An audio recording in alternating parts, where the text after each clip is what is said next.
नमस्कार मित्रांनो, डेली व्हिडिओजवर तुमचे सहर्ष स्वागत आहे. आज बऱ्याच दिवसांनी लॉंग व्हिडिओ टाकायचा म्हटलं. आठवड्यातनं तर एकदा लॉंग व्हिडिओ असतोय, कारण शेवरीच्या झाडाला मस्त असा पावसाळा लागल्यामुळे जुलै महिन्यात खूप छान फुटवा फुटलेला आहे. आणि शेवरीचा पाला शेळ्या आवडीनं खातात. ह्याच्यामध्ये खूप प्रोटीन असतं आणि दुधात पण चांगली प्रगती होते आणि करडांना पण करडं पण व्यवस्थित पोसतात ह्या पाल्यामुळे.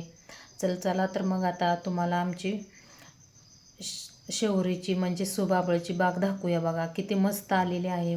आणि आम्ही व्यवस्थित ह्याचं कटिंग करतो आणि व्यवस्थित कटिंग पण करायला लागतं, कारण कटिंग व्यवस्थित केलं तर सुबावळीच्या आणि शेवरीच्या झाडांना फांद्या व्यवस्थित फुटतात.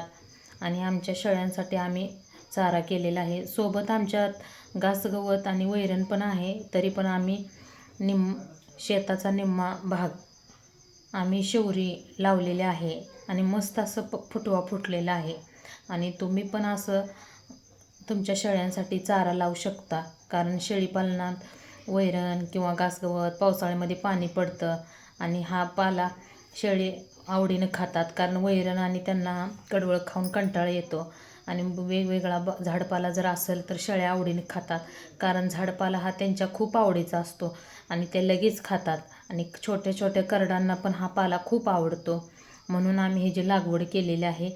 सुरुवातीला आम्ही छोट्या छोट्या बिया आणून लावल्या होत्या आणि मस्त असं कटिंग केलं आणि खूप छान आगारे फुटले आहेत बघा तुम्ही. आणि तुम्ही पण अशी लागवड करू शकता.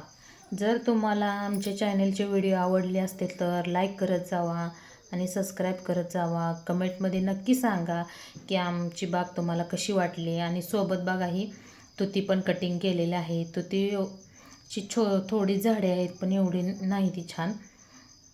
जरा कटिंग केल्यामुळे उन्हाळ्यामुळे सुकले आहेत. पण हादग्याची पण झाडे लावली आहेत बघा उंचाले. आणि ह्याची फुले तोडून आम्हाला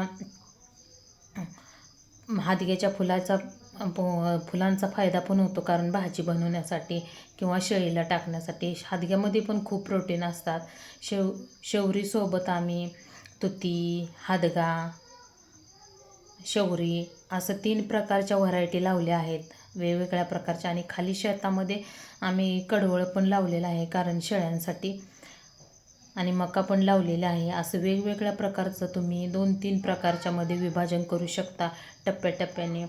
एका क्षेत्रात शेवरी, सुबाबूळ, तुती ह्याची लागवड करू शकता आणि एका टप्प्यामध्ये मकाही लावू शकता आणि दुसऱ्यामध्ये वैरण, घासगवात अशा वेगवेगळ्या प्रकारचा चारा लावून तुम्ही शेरडांसाठी वर्षभर पुरेल असा चारा उपलब्ध करू शकता. आणि शेवरीचा आणि झाडपाल्याचा जर पाला केला तर आपल्याला कसलीच अडचण येणार नाही, किंवा शेळ्यांना गवत नसेल तर ह्या फांद्या कट करून टाकल्या तर चालते आणि मस्त असं प्रकारचं नियोजन केलेलं आहे. आणि तुम्हाला आमचे व्हिडिओ कसे वाटतात. आणि खरंच तुम्हाला मनापासून एक विनंती, तुम्हाला जर व्हिडिओ आमचा आवडला तर लाईक करा आणि कमेंटमध्ये सांगा की तुम्हाला आमची बाग कशी वाटली किंवा ह्या बागेमधील झाडे कशी वाटली. चला तर बाय, नंतर भेटू पुढील व्हिडिओत.